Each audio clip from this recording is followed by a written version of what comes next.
안녕하세요. 저는 올해 2021년 충북 지역에 차석으로 합격한 고 합니다. 반갑습니다. 제가 공부를 한 3년 정도 해보면서 정말 많은 합격 수기 영상과 사례집을 다 출력해서 많이 봤었는데 막상 제가 하려니까 좀 많이 긴장되고 떨리는 것 같습니다. 간단하게 준비한 내용 차분히 이제 말씀드리면서 여러분들에게 조금이라도 좀 도움이 되는 시간 가져보면 좋을 것 같습니다. 간단하게 제가 올해 한 해 동안 공부하면서 가장 중요시 여겼던 부분 크게 딱 2가지 칠판에 한번 적고 이야기를 나눠보면 좋을 것 같습니다. 저는 강사 선생님들이나 다른 분들 모두가 공통적으로 이야기를 하는 부분이지만 그래도 또 한 번 강조를 하고 싶어서 이제 딱 2가지를 말씀드리고 싶은데요. 첫 번째는 기본서입니다.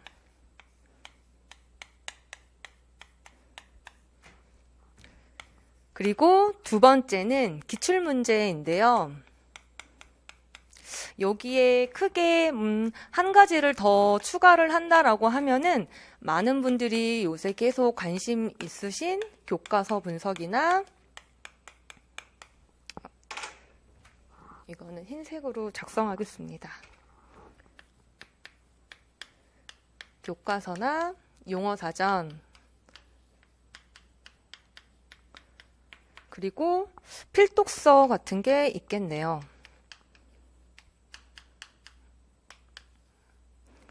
하지만 이 3번째를 제외하고 저는 이 2가지를 가장 중요시 여기면서 공부를 했다라고 말씀드리고 싶습니다. 여러분들 지금은 기본서 3, 4월이 이제 다가오고 있으니까 기본서 많이들 보고 계시죠? 얼마나 자세히 보고 계신가요? 네, 저는 재수 때까지 탈락을 하고 나서 저의 가장 큰 문제점은 기본이 부족하다라는 점이었습니다. 기본서를 읽을 때 단순히 그 문장들을 자세히 읽고 이 문장의 숨은 뜻이 무엇인지를 파악하면서 보는 것이 아니라 대충 한 줄씩 읽고 넘기면서 나는 이해했어. 이 부분, 이 단어 암기한 것 같아 라고 넘기면서 봤던 것 같아요. 그래서 이제 제가 올해 3수 때 공부를 할 때는 기본서의 문장들을 한 문장 한 문장 이 문장의 이 단어는 어떤 내용을 가지고 있고 어떤 뜻을 가지고 있는지 구체적으로 취지 파악하면서 보려고 가장 많은 노력을 했던 것 같습니다. 한 단어로 간단하게 말씀을 드리자면 저의 기본서 공부 방법의 본질은 딱 이거였던 것 같습니다. 여러분들 책을 이렇게 피시면 이렇게 2쪽 페이지가 나오죠. 이미지가 우리는 미술이니까 도판들이 이렇게 있게 되고 이 도판에 해당되는 다양한 내용들이 이렇게 줄글로 자세하게 서술이 되어 있습니다. 이 내용을 한 줄씩 읽고 음미하면서 생각해 보는 것도 너무 좋지만 이 문장이 우리가 말하고 있는 소위 그 장재원 선생님과 위상 선생님께서 강조하시는 취지 파악이라는 것들이 있잖아요. 그 취지 파악의 어느 부분에 해당되는지를 생각하시면서 보는 것이 좋습니다. 예를 들어 이 기본서가 이제 서양미술사라고 한다면 서양미술사에서 내가 20세기 초 현대를 본다라고 해봅시다. 그럼 예를 들어 입체파의 도판이 나오게 되죠. 입체파는 언제 시작을 했고 이 배경은 무엇이고 이렇게 줄글로 쫙 나열되어 있는데 그 줄글을 읽으면서 이 부분은 저는 이 줄글 앞에다가 조그맣게 처음에는 연필로 작성을 했습니다. 이 부분은 역사적 배경인 것 같다. 역사적 배경. 좀 넘어가니까 이기 때 빠삐에꼴레 꼴라주 기법을 활용했다라고 한다면 이 부분은 딱 줄을 치고 본문에 줄을 치고 그 옆에 왼쪽 날개 부분에다가 표현 기법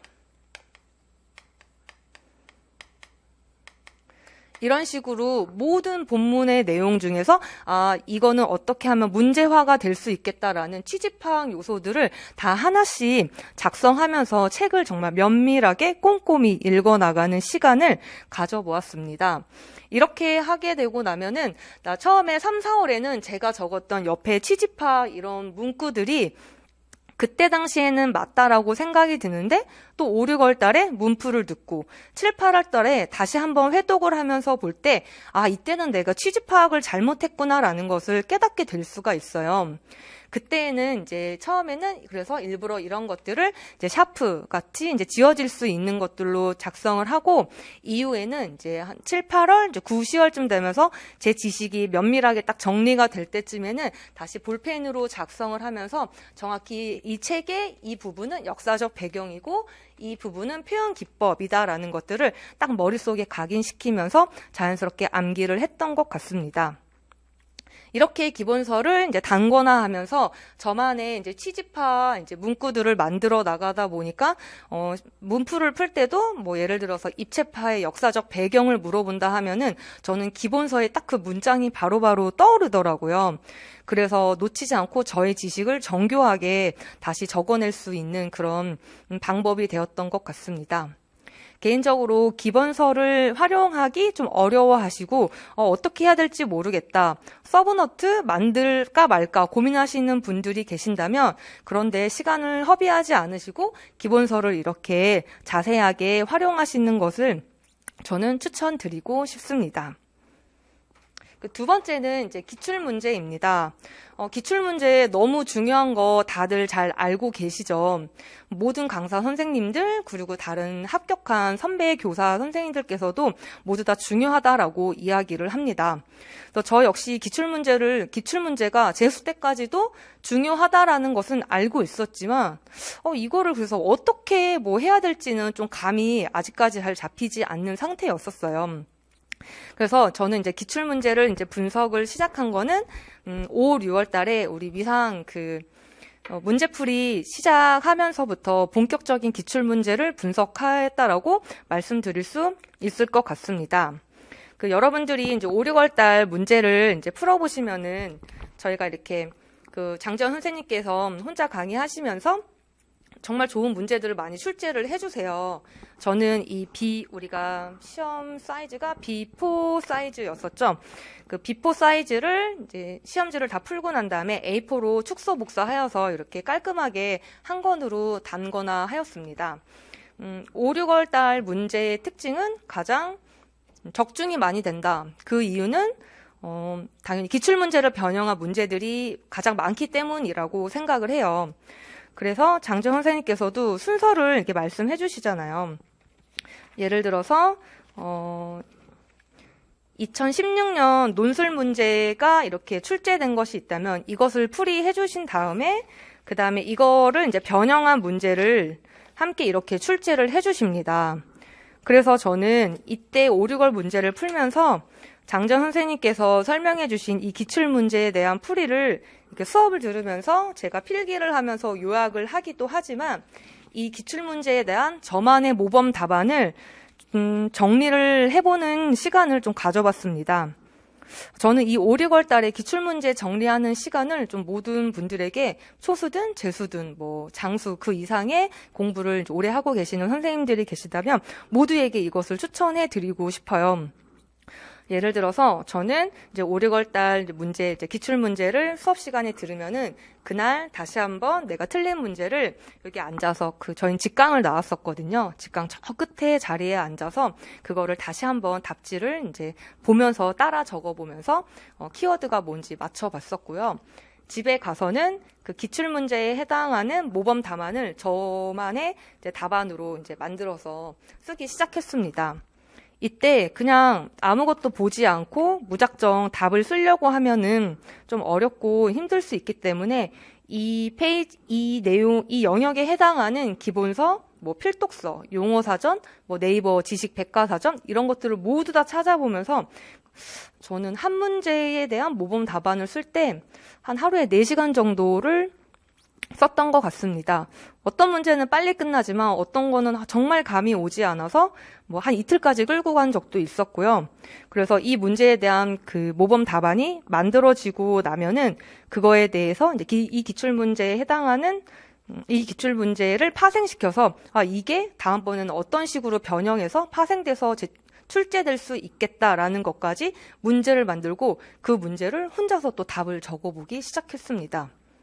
이런 기출문제의 모범답안 만드는 거 분석을 스터디를 꾸려서 하시는 분들도 계시는데 저는 개인적으로 이제 혼자 하는 것이 더 편하고 더 집중도 있게 바라볼 수 있겠다라고 생각해서 혼자 진행을 하게 되었는데요.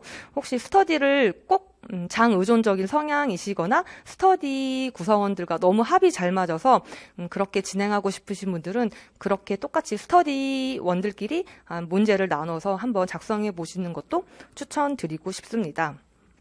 이거 같은 경우는 제가 아트패스 이제 수강 합격수기 자료실에도 몇 개 샘플로 이미지를 올려놓았어요. 제가 어떤 방식으로 기출문제 분석을 했고 파생을 했고 그 파생 문제에 대한 답을 작성했는지까지 여러분들이 한번 참고해서 보시면 많은 도움이 되실 수 있을 거라고 제가 이거 하나만큼은 자신해서 말씀드리고 싶습니다. 이렇게 5, 6월 달을 정말 힘들게 이거 내가 할 수 있을까?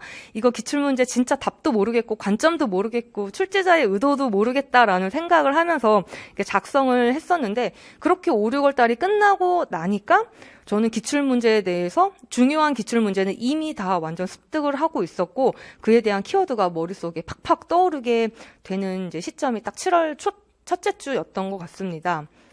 저희 이제 매번 모의고사 직강에서 풀고 나면 장재원 선생님께서 대면 첨삭을 해주는 걸 알고 계시죠. 그래가지고 대면 첨삭을 받을 때 5, 6월 달까지만 해도 너 아직도 취집학 흔들려라는 이제 지적과 이제 혼남을 받았었는데 이렇게 한번 사이클이 돌고 나서 이제 7, 8월 달에 첫 주에 제가 그 첨삭을 받을 때는 장재원 선생님께서 처음으로 저한테 칭찬해 주시면서 취집학이 완벽하다라는 말씀까지 해주셨던 기억이 납니다.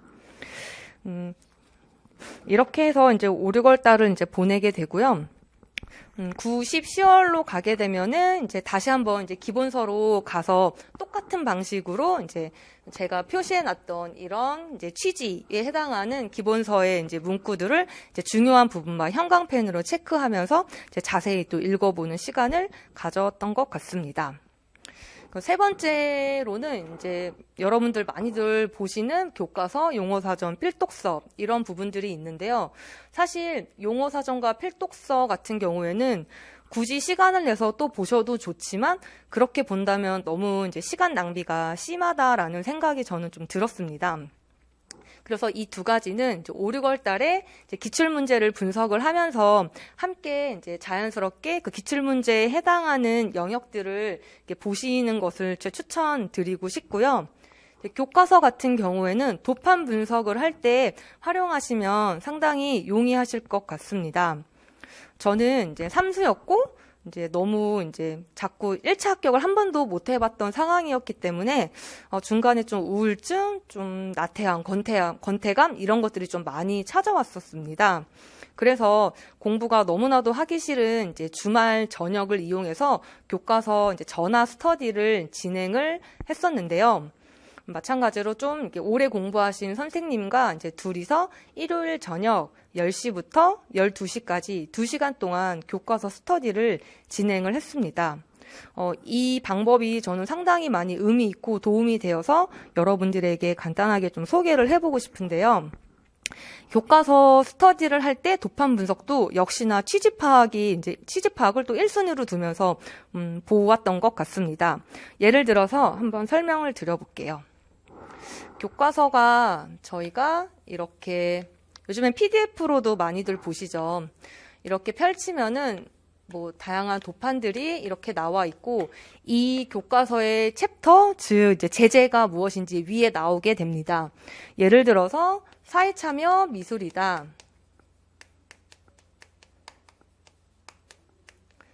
미술이다라고 하면은 그 전화 스터디를 함께 진행하는 이제 그 선생님과 함께 선생님은 이 페이지에서 어떤 도판을 가장 가장 중요하게 봤어요? 이런 식으로 질문을 처음에 던진 다음에 저는 이쪽 도판이 되게 의미 있는 것 같았어요. 라고 이야기를 하면서 서로의 그런 뭐 의견, 생각 같은 것을 좀 자유롭게 편하게 잡지 보듯이 이야기를 했던 것 같습니다.